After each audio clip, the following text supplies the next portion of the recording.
Welcome. आप सबका स्वागत है फिर से द कोशिका पे। और टेट और सुपर टेट और उससे रिलेटेड और भी बहुत सारे कॉम्पिटिटिव एग्ज़ाम और बाकी एग्ज़ाम्स के लिए हम मैथमेटिक्स के पार्ट को आगे बढ़ाते हैं। हमने 2D स्ट्रक्चर्स की बात करनी शुरू की थी, जिसमें पिछले वीडियो में आपने ट्राइंगल्स के बारे में बात किया था। यहाँ पे हम डिस्कस करेंगे क्वाड्रिलेटरल के बारे में। ये भी एक बहुत इंपॉर्टेंट 2D स्ट्रक्चर है, इस पे बहुत सारे क्वेश्चन बनते हैं। क्वाड्रिलेटरल क्या होता है? इसको हिंदी में हम चतुर्भुज कहते हैं, मतलब चार भुजाओं वाला स्ट्रक्चर, एक क्लोज्ड स्ट्रक्चर जो चार भुजाओं से बना हो। यानी एक ऐसा पॉलीगन जिसमें चार साइड्स हो, ठीक है, तो उसको हम क्या बोलते हैं? क्वाड्रिलेटरल बोलते हैं। किसी भी क्वाड्रिलेटरल में चार साइड्स हो सकती हैं, जैसे कि ये ए से बी, बी से सी, सी से डी और डी से ए, ठीक है। चार साइड्स जो हैं, अब इनको पार्ट्स में अगर हम पढ़ लें कि क्वाड्रिलेटरल के पार्ट्स कौन कौन से होते हैं, तो साइड्स को हम एडजेसेंट साइड भी कह सकते हैं। फॉर एग्जांपल, अगर ए और बी की बात करें, यहाँ पे ए बी, इसका एडजेसेंट, इस ए बी का एडजेसेंट कौन है? A D. कौन है भाई? A D. ए डी इसका एडजेसेंट साइड है। साथ ही इस ए बी का एडजेसेंट बी सी भी है। एडजेसेंट का मतलब पड़ोसी है ना, तो ए बी के दो पड़ोसी हो गए, एक ए डी और दूसरा बी सी। एकदम क्लियर है ना। इसी तरह से मान लीजिए कि आप ए डी की बात करिए, साइड ए डी। अब इसके कौन कौन एडजेसेंट हैं? तो ए डी का एडजेसेंट डी सी है, और इसके अलावा ए डी का एडजेसेंट ए बी है, ठीक है। तो आप किसी भी साइड को ले लेंगे तो उसके बगल वाले, जस्ट बगल वाले साइड को एडजेसेंट बोलेंगे। अपोजिट बोले तो, जैसे मान लीजिए कि ए और डी का अपोजिट, इसका अपोजिट कौन होगा भाई? बी सी, जो ठीक सामने है, तो इसका अपोजिट हो जाएगा कौन? B C. क्लियर हो गया ना। इसी तरह से ए बी का अपोजिट कौन? डी सी, ठीक। इसी तरह से अब एंगल्स की बात करते हैं। अब मान लीजिए कि ये एंगल ए है, this is what? Angle A. तो एंगल ए का एडजेसेंट कौन? एंगल ए का एडजेसेंट एंगल कौन? तो एंगल बी और एंगल डी। तो इसका एडजेसेंट एंगल कौन? Angle B and angle D. इसी तरह से एंगल डी का एडजेसेंट कौन? तो एंगल सी और एंगल ए। अब एंगल सी का एडजेसेंट एंगल कौन? एंगल डी और एंगल बी। क्लियर हो रहा है? एकदम बढ़िया, कोई कंफ्यूजन तो नहीं। Very good. अब अपोजिट एंगल्स की बात कर लेंगे। इसमें अपोजिट एंगल्स, किसी भी चतुर्भुज में अपोजिट एंगल किसको कहेंगे? तो अपोजिट एंगल बोले तो ए और सी, ये बिल्कुल दूसरे कोने पर हैं, तो अपोजिट एंगल्स में कौन है भाई? एंगल ए, और इसका अपोजिट एंगल होगा एंगल सी। ये समझ में आ रहा है ना? तो एंगल ए का अपोजिट एंगल है सी। इसी तरह से बी का अपोजिट होगा डी। एंगल बी का अपोजिट एंगल कौन होगा? Angle D. तो ये क्वाड्रिलेटरल को हम दो टाइप में डिवाइड कर सकते हैं, एक तो कॉन्वेक्स क्वाड्रिलेटरल और दूसरा कॉन्केव क्वाड्रिलेटरल। बारी बारी समझते हैं दोनों को। कॉन्वेक्स क्वाड्रिलेटरल ऐसा होता है जहाँ पे each of the angle is less than 180, is less than 180। ये समझ में आ रहा है? जहाँ पे सभी एंगल 180 से कम हो, इससे ज़्यादा हो ही नहीं सकते। फॉर एग्जांपल, जैसे कि एंगल ए है, ये भी 180 से कम होगा, angle B, angle C, angle D, ये सब के सब क्या होंगे? 180 से कम होंगे, उससे ज़्यादा नहीं हो सकते। ऐसे किसी भी क्वाड्रिलेटरल को हम कॉन्वेक्स क्वाड्रिलेटरल कहेंगे। अब कॉन्केव क्वाड्रिलेटरल की बात करते हैं। कॉन्केव क्वाड्रिलेटरल में क्वाड्रिलेटरल का कोई भी एक एंगल, कोई भी any one of the angle is more than 180 degree.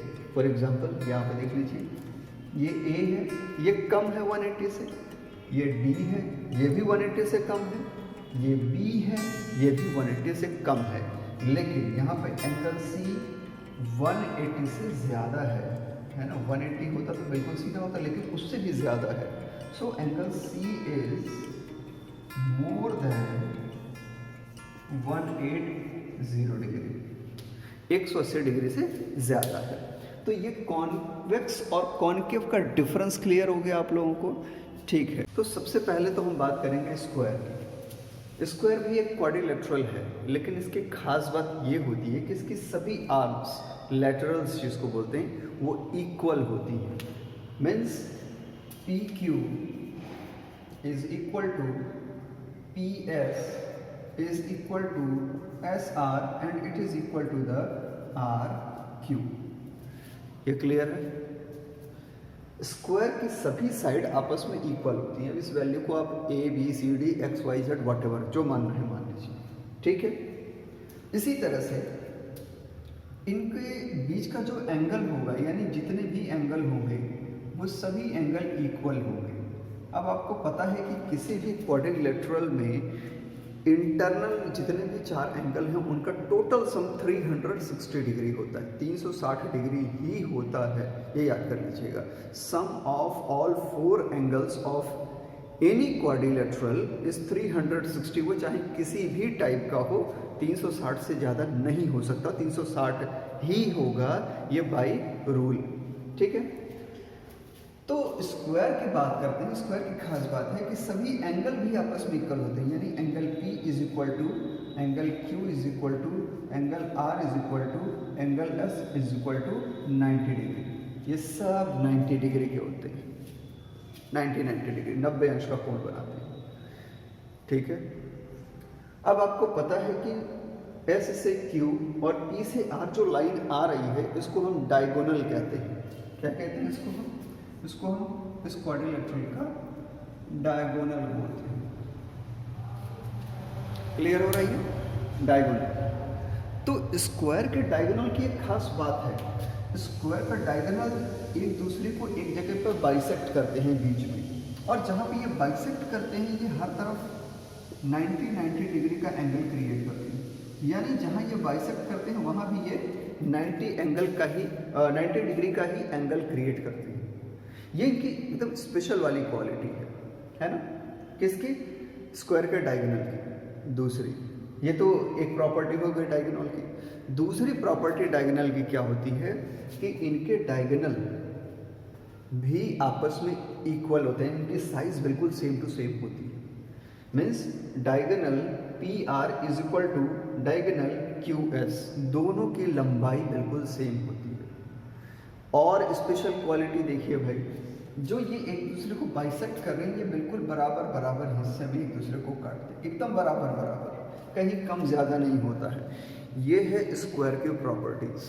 अच्छे से इसको नोट कर लीजिए, जो मैंने कहा उसको रिवाइंड कर लीजिए, फिर से उसको नोट कर लीजिए और याद कर लीजिए, क्योंकि ये डायरेक्ट क्वेश्चंस पूछे जाएंगे। दूसरा, पैरेललोग्राम। अब पैरेललोग्राम भी एक क्वाड्रिलेटरल है, लेकिन इसकी डिज़ाइन में थोड़ा सा चेंज है। क्या चेंज है भाई साहब, देखते हैं। चेंज ये है कि ए बी और डी सी, थोड़ा सा ये एंगल कर्व हो गया ना, ए डी थोड़ा सा, जो पहले एकदम बराबर होता था, थोड़ा सा कर्व हो गया है। अब इसकी वजह से क्या होता है कि ये जो एंगल क्रिएट हो रहे थे कहाँ, स्क्वायर में 90 डिग्री, अब ये 90 डिग्री नहीं रहे, यानी इनमें से कोई भी एंगल 90 डिग्री का नहीं होगा। पैरेललोग्राम में अंदर का कोई भी आप देख रहे हो, कोई भी एंगल 90 डिग्री तो नहीं होने वाला। मतलब कि angle A, angle B, angle C, angle D, अगर इन सब की बात करें तो अगर इनकी कॉमन प्रॉपर्टी की बात करें तो इसमें से कोई भी 90 डिग्री का नहीं होगा। अब इसका मतलब ये नहीं कि चारों आपस में बराबर होंगे, वो मैंने समझाने के लिए लिखा कि ना तो एंगल ए 90 के बराबर होगा, ना एंगल बी 90 के बराबर होगा, ना एंगल सी 90 के बराबर होगा, और ना एंगल डी 90 के बराबर होगा। ये तो हो गई इसके एंगल से प्रॉपर्टीज। और क्या प्रॉपर्टी हो सकती है एंगल के हिसाब से पैरेललोग्राम में? तो पैरेललोग्राम में अपोजिट एंगल, जैसे कि एंगल ए और एंगल सी अपोजिट हैं, अपोजिट एंगल्स इक्वल होते हैं, ये बराबर हो गए भाई, ठीक है। इसी तरह से एंगल डी और एंगल बी ये बराबर होते हैं, ठीक है। तो ये तो एंगल्स की प्रॉपर्टीज हो गई। अब हम साइड यानी आर्म्स की प्रॉपर्टीज, जो लैटरल्स हैं उनकी प्रॉपर्टी की बात कर लें। तो पैरेललोग्राम की जो अपोजिट साइड होती है, जैसे ए बी और डी सी, ए बी और दूसरा क्या है डी सी, तो अपोजिट साइड्स हमेशा एक दूसरे के पैरेलल होंगे, एक दूसरे के पैरेलल होंगे, और साथ ही साथ ये इक्वल भी होंगे। पैरेलल तो होंगे लेकिन साथ ही साथ इक्वल भी होंगे। इसी तरह से अब साइड ए डी और बी सी, तो ये हो गया A D parallel to B C, और इसी तरह से A D equal to B C, A D equal to B C, A D parallel to B C. यही प्रॉपर्टी है पैरेललोग्राम की। अच्छे से समझ में आ गया। अब इसमें भी डायगोनल है, जैसे कि यहाँ डायगोनल थे, है ना, तो यहाँ भी डायगोनल्स हैं, डायगोनल ए सी और डायगोनल डी बी। ये भी एक पॉइंट पे एक दूसरे को कट कर रहे हैं और ये बाइसेक्ट करते हैं, लेकिन इसकी तरह नहीं, यहाँ पे सभी आर्म्स बिल्कुल equal equal equal equal amount में हो रहे हैं। क्यों? क्योंकि इनकी लंबाई भी डायगोनल की बिल्कुल सेम टू सेम होती है। बट पैरेललोग्राम का जो डायगोनल होते हैं दोनों, इन दोनों की लंबाई इक्वल नहीं होती है, इनकी लेंथ बराबर नहीं होती है। लेकिन ये जब काटते हैं तो बाइसेक्ट करते हैं। इसका मतलब कि ये, जैसे मान लीजिए कि ये D B diagonal A B को कट कर रहा है, यानी ए ओ और ओ सी, ए ओ बराबर ओ सी, ये बराबर बराबर हिस्से में इसको कट करेगा, डिवाइड कर देगा, बाइसेक्ट करेगा। ठीक इसी तरह से इस वाले डायगोनल के लिए आप कह सकते हैं कि अगर ओ ए सी डी और बी को कट कर रहा है तो ये बराबर हिस्से होंगे डी ओ और ओ बी। इस तरह से स्क्वायर की तरह नहीं है, स्क्वायर में तो सब equal equal, S O O Q is equal to R O O P, ये सब इक्वल हो रहा था, बट यहाँ पे थोड़ा सा अलग है। दोनों की प्रॉपर्टी में थोड़ा थोड़ा डिफरेंस है, आप देख पा रहे हो। इसको स्क्रीनशॉट कर लीजिए, समझ लीजिए, याद कर लीजिए। तो चलिए बात करते हैं रेक्टेंगल और रोम्बस। क्वाड्रिलेटरल के ये भी दो टाइप हैं, इनकी प्रॉपर्टीज भी समझते हैं। रेक्टेंगल को हिंदी में आयत बोलते हैं, आयताकार स्ट्रक्चर्स, ठीक है। जैसे हमारा माचिस का डब्बा हो गया तो आयत जैसा दिखता है। तो ऐसे स्ट्रक्चर्स जिनकी अपोजिट साइड्स पैरेलल होती हैं और इक्वल होती हैं, जिनकी अपोजिट साइड्स पैरेलल और इक्वल होती हैं, ठीक है, लेकिन इनकी लेंथ और ब्रेड्थ इक्वल नहीं होती है, ऐसे सभी स्ट्रक्चर रेक्टेंगल हैं। जैसे A D equal to B C as well as, sorry A B नहीं, A D equal to B C as well as A D parallel to B C, ठीक है। इसी तरह से A B equal to D C and A B parallel to D C, ठीक है। ये property अच्छे से समझ में आ गई। अब यहाँ पे क्या है कि ये तो है, साथ ही साथ अंदर के जितने भी एंगल हैं सब 90 डिग्री होंगे, यानी angle A is equal to angle B is equal to angle C is equal to angle D is equal to 90 degree. एकदम अच्छे से इसे समझ लीजिए, ठीक है। ये क्या है, 90 डिग्री होगा, ठीक। यानी अपोजिट साइड इक्वल भी होगी और पैरेलल भी होगी, लेकिन इनकी लंबाई और चौड़ाई आपस में कभी भी इक्वल नहीं होगी। लंबाई ज़्यादा होगी, चौड़ाई कम होगी, ठीक है। अब इसके बाद इनके डायगोनल की बात करें तो इनके जो डायगोनल्स होंगे वो एक पॉइंट ओ पे एक दूसरे को कट करेंगे। रेक्टेंगल के डायगोनल, जैसे ये डायगोनल बी डी है और ये डायगोनल ए सी है, ये एक दूसरे को कट करेंगे यहाँ पे, लेकिन ये 90 डिग्री नहीं बनाएंगे। ये देखिए, चेंजेस आ रहे हैं। आपको लग रहा होगा कि ये भी तो पुराने स्ट्रक्चर जैसा है, नहीं, यहाँ पे ये 90 डिग्री नहीं बना रहा है। ठीक, दूसरा ये इक्वल एक दूसरे को कट करेंगे। तीसरा कि इन दोनों की डायगोनल की लंबाई सेम होती है। ठीक है, यानी यहाँ पे डायगोनल है, अगर डायगोनल है AC तो ये इक्वल होगा डायगोनल BD। ये समझ में आ रहा ना? और ये कट भी करेंगे, जब O पे मीट करेंगे तो जो दो पार्ट बनेगा AO वो OC के बराबर होगा, इसी तरह से BO OD के बराबर होगा। ये इक्वल होगा, यहाँ पे कहीं भी कोई प्रॉब्लम नहीं आ रही। ये रेक्टेंगल की प्रॉपर्टीज है। ठीक है, बट यहाँ पे 90 डिग्री कोई भी एंगल नहीं क्रिएट करेगा, इसलिए ये बाकी फिगर से बिल्कुल डिफरेंट हो गया। अब हम बात करते हैं रोम्बस की। ये जो बर्फी जैसा है, इसको आप पैरेललोग्राम के कैटेगरी में रख सकते हैं, बट वहाँ और यहाँ पे एक डिफरेंस आएगा, अभी आप देखेंगे तो समझ जाएंगे। देखिए, रोम्बस में भी क्या होता है कि जो अपोजिट साइड्स होती है ना, वो एक दूसरे के पैरेलल होती हैं और इक्वल होती है। ये पैरेललोग्राम जैसा दिख रहा है ना? अपोजिट साइड, यह कह दें रेक्टेंगल की तरह, ये कि अपोजिट साइड पैरेलल भी इक्वल हुई है, बट प्रॉपर्टीज डिफरेंट है भाई, ऐसे कैसे हो जाएगा? ठीक, तो रोम्बस एक ऐसा स्ट्रक्चर है, क्वाड्रिलेटरल है, जिसमें अपोजिट साइड्स, जैसे यहाँ पे LO है तो LO इक्वल टू MN, और इसी तरह से ये पैरेलल भी होगी, LO पैरेलल टू MN। इसी तरह से NON is equal to LM, as well as ON is parallel to what? LM। ये समझ में आ रहा है? इनकी डायगोनल्स, यहाँ पे ये हो गया डायगोनल। अब ये जो डायगोनल आप देख रहे हो यहाँ पे LN और ये OM, ये डायगोनल जो है एक दूसरे को एक पॉइंट पे कट करते हैं। बस कट करेंगे, जब ट्रांसफर होंगे, जब भी अंदर से एक पर से दूसरी तरफ जाएंगे तो कट करेंगे। लेकिन साथ ही साथ क्या है, अब देखिए पैरेललोग्राम जैसा स्ट्रक्चर क्यों नहीं है ये?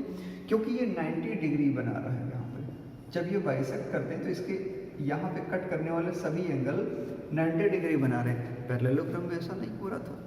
पैरेललोग्राम में ये बिल्कुल भी नहीं हो रहा था, वहाँ अलग अलग एंगल बन रहे थे। तो रोम्बस की ये स्ट्रक्चर, ये प्रॉपर्टी बिल्कुल डिफरेंट हो गई।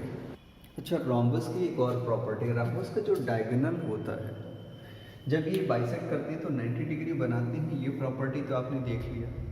लेकिन ये डायगोनल आपस में इक्वल नहीं होते हैं, तो ये बिल्कुल डिफरेंट हो गया। ऐसा नहीं है कि ये इक्वल साइज के होंगे, नहीं, दोनों डायगोनल बिल्कुल अलग अलग साइज के होंगे।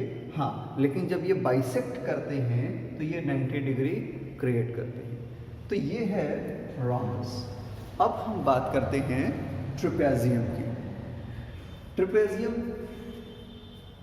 ठीक है, ट्रेपेजियम एक ऐसा स्ट्रक्चर है, एक ऐसा क्वाड्रिलेटरल है जिसमें दो साइड्स पैरेलल होती हैं। जैसे यहाँ पे PQ पैरेलल टू SR, यहाँ पे क्या है PQ पैरेलल टू SR, लेकिन ये इक्वल नहीं है। इसका मतलब ये नहीं कि PQ इक्वल भी हो जाएगा SR के, बिल्कुल भी नहीं। और बाकी जो दो साइड हैं वो तो पैरेलल होगी ही नहीं, यानी S और P जो है ये बिल्कुल भी पैरेलल नहीं होंगे आपस में, SP और QR। ठीक, ये समझ में आया ना? तो ट्रेपेजियम का कोई भी स्ट्रक्चर सिवाय इन दोनों साइड के आपस में पैरेलल नहीं होगा, पहली बात। दूसरी बात, ये इक्वल नहीं होगा, यानी साइड्स आपस में इक्वल नहीं होंगे। डायगोनल एक दूसरे को बाइसेक्ट जरूर कर रहे हैं, लेकिन 90 डिग्री बिल्कुल नहीं बनाएंगे, और डायगोनल की साइज बिल्कुल अलग अलग होगी। और ये जो बना हुआ पोर्शन होगा ये भी इक्वल नहीं होगा, ये डिफरेंट रेशियो में होगा। तो ट्रेपेजियम बिल्कुल अलग कैरेक्टर हो गया, ठीक है, अलग क्वाड्रिलेटरल हो गया। कभी कभी एक क्वेश्चन आता है आइसोसेलेस ट्रेपेजियम क्या होता है ना? इसी में बना दिया जाता है, आइसोसेलेस ट्रेपेजियम वर्ड यूज किया जाता है।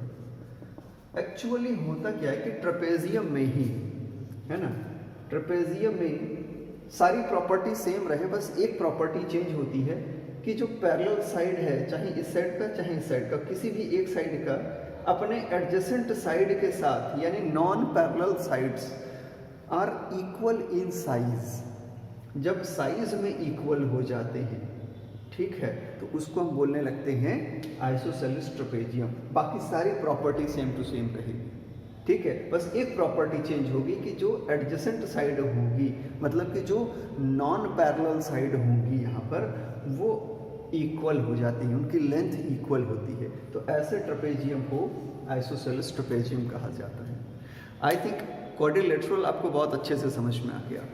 अब क्वाड्रिलेटरल के एरिया कौन कौन से, उसको भी आप देख लीजिए, मैं चार्ट शेयर कर दे रहा हूँ, उसको आप पॉइंट आउट कर लीजिए, नोट लिख लीजिए, उसका पेरीमीटर भी साथ में और एरिया भी है, क्योंकि इस पर जब हम क्वेश्चन करने लगेंगे तो आपको फिर याद करना पड़ेगा, इससे पहले आप याद कर लीजिए। से दिस